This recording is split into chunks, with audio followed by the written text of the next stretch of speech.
Hey, it's Sunday night and I'm about to go to bed. And I'm sorry that I haven't updated you all day. I've had a busy day. Basically just had a bunch of stuff going on. I was hanging out with Seth. Game on my computer for a while. I was playing SunHaven, which is basically a Stardew Valley-esque game, but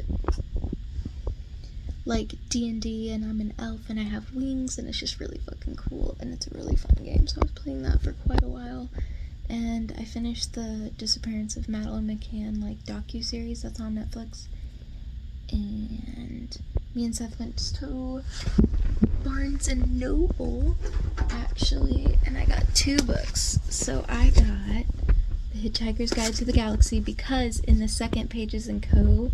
book one of the characters mentioned this book.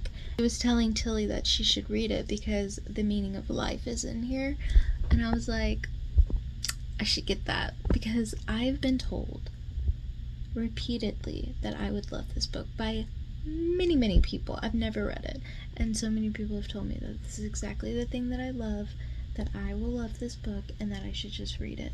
So I got it. This is the edition that I got because I didn't want their massive huge one that had like the whole like 5 books in it because it just wasn't gonna fly for me, and then they had like a small paperback, but I also didn't like that. This was like the edition that I liked the best, so that's the one I got. I'm excited to read this, especially because of the mention in the other book that I got. And then I of course also picked up Pages and Co. The Map of Stories, which is the 3rd book in the Pages and Co. series because I finished the 2nd one and I was just like, well, I don't have the 3rd one yet, so I picked it up and I'm very excited to own it because I love these books so much. They're so good. They're amazing. They're incredible. They're my favorites. So I have this book.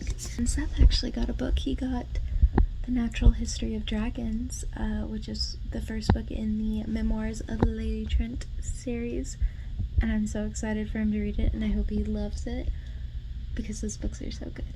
So that's exciting. I hope he really loves it. Anyway, so yeah, I did that. I took a bath.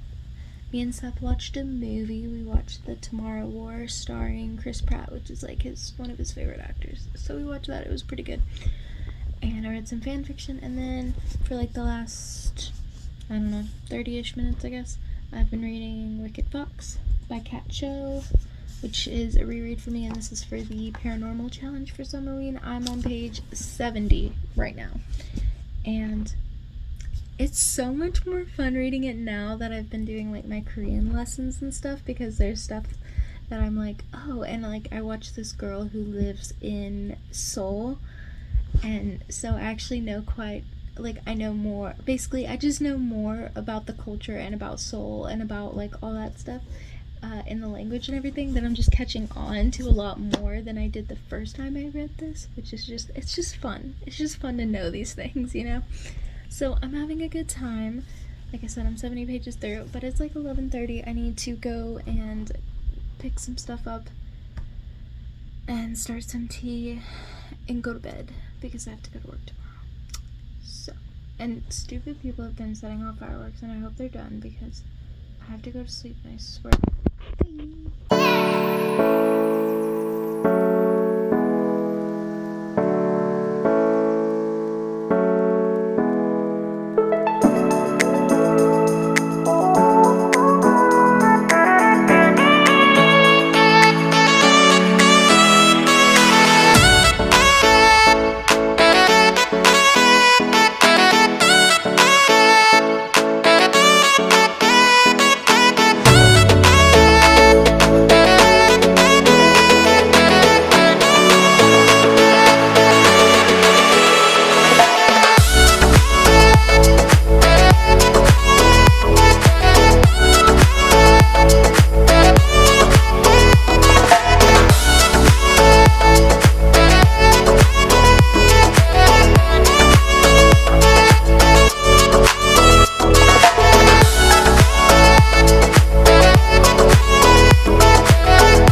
So, I got my tripod with the ring light today.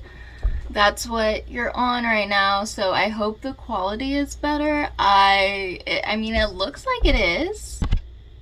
It took me a minute to figure out how to get it to work though, because I was like, ooh, I don't know about this. Like, I don't know, but I think I have it. I think I've got it working, so that's exciting. Yeah, I'm actually pretty impressed. It looks pretty good. It seems sturdy. It took me a minute to figure out how to like tighten everything and like get it to the way that I need it set up, but we figured it out. We got it going. We have it. It is happening.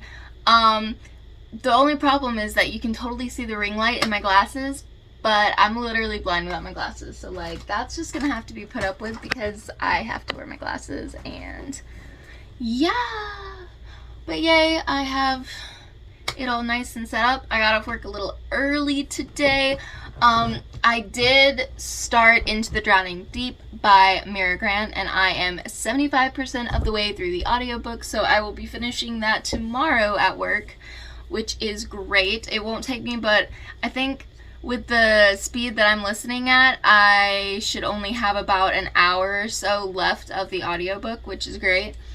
And then I'll be done. And it's real fucking creepy so far, like, but I love it because I'm obsessed with the ocean and everything, and you really get that, like,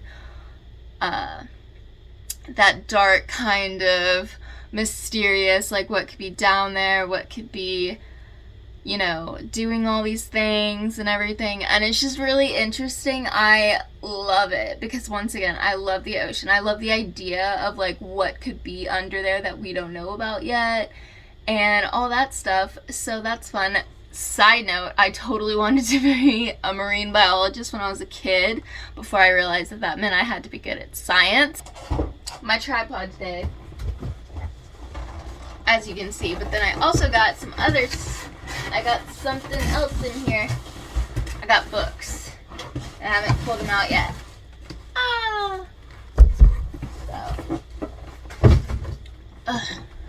So I got The Box in the Woods by Maureen Johnson, which is the 4th book in the Truly Devious series. This is like basically Truly Devious, like the mystery that we were trying to solve in those books has been wrapped up, but we're following Stevie again as she goes off to, I think she's going off to like some random camp or something, and obviously someone dies and we have to figure out what's going on with that. So that's exciting.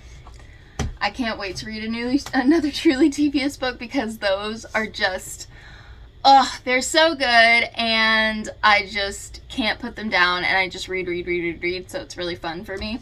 And then the next book I got, I'm so fucking excited, I want to cry, is Darling by Kay Ancrum, which, so I absolutely love, The Wicker King, and I love of Stars. Those two books are just some of my favorite books of all time. I just want to cry. Kay Ancrum has the most beautiful writing style, I swear, and it just always gets to me.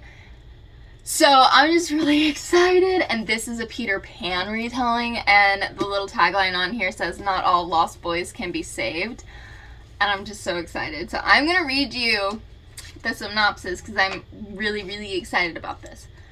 You've heard this story before, but this time it won't end the way you think. On Wendy Darling's first night in Chicago, a boy called Peter appears at her window. He's dizzying, captivating, beautiful, so she agrees to join him for a night on the town. Wendy thinks they're heading to a party, but instead they're soon running in the city's underground. She makes friends, a punk girl named Tinkerbell, and the lost boys Peter watches over. And she makes enemies, the terrifying Detective Hook, and maybe Peter himself. As sinister secrets start coming to light, can Wendy find the courage to survive this night and make sure everyone else does too? Guys, I'm so excited. I'm so excited! I just love Peter Pan retellings. I especially love Peter Pan retellings that really dive into the darker aspects of Peter himself, because I truly love Peter Pan for exactly who he is, his like crazy ass faults and all. Like, I think he's probably one of the most interesting characters that was ever created, like, ever. But I really love like modern retellings that like delve into the darker aspects of Peter, because Peter was not a good person. Like, you know, the Disney version of Peter is not actually a thing. Like, that's not actually Peter Pan. I think the live action Peter Pan movie, the 2003 one, If You Know, You Know, I think that one did a fantastic job at capturing the romantic aspects of Peter, as well as the harder aspects of Peter that are a little bit more, what's the word? A little bit more sinister, I guess. I just think he's just one of the most interesting characters that ever. I just love Peter Pan, guys. So anything that like is gonna delve into the deeper darkness that is Peter Pan is really my favorite. I think my favorite Peter Pan retelling, though, is definitely Peter Darling, because that book was just, it was everything I've ever wanted from a Peter Pan retelling. It's like my soul was looked into, and like I got exactly what I needed from a Peter Pan retelling. So if you haven't read that yet, you should. It's so good. I really want to get that book, like the physical version, because I read it on ebook. I'd really love to own it because it's just one of my favorite books of all time. I think it's fantastic. So yeah, see you guys later. Bye.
It's Monday, it's like 11 at night, and I'm about to go to bed, but I just wanted to give you an update. It's the end of Summerween day 4, and I am halfway through Wicked Fox. I'm on page 207, and my Bookly app says I'll finish it in like another hour and 40 minutes, reading at the same pace that I'm reading it now, so I should probably be able to finish this tomorrow. We'll see. We'll see how that goes, because I have been playing SunHaven. I played that for like an hour and a half or so tonight, and I'm probably gonna play more tomorrow because it's fun and I have a great time doing so. So yeah, but yeah, so 207 pages through Wicked Fox, and I am 75% of the way through the audiobook of Into the Drowning Deep by Mira Grant. So that's where I'm ending it off on Summerween day 4, and I will catch you guys tomorrow.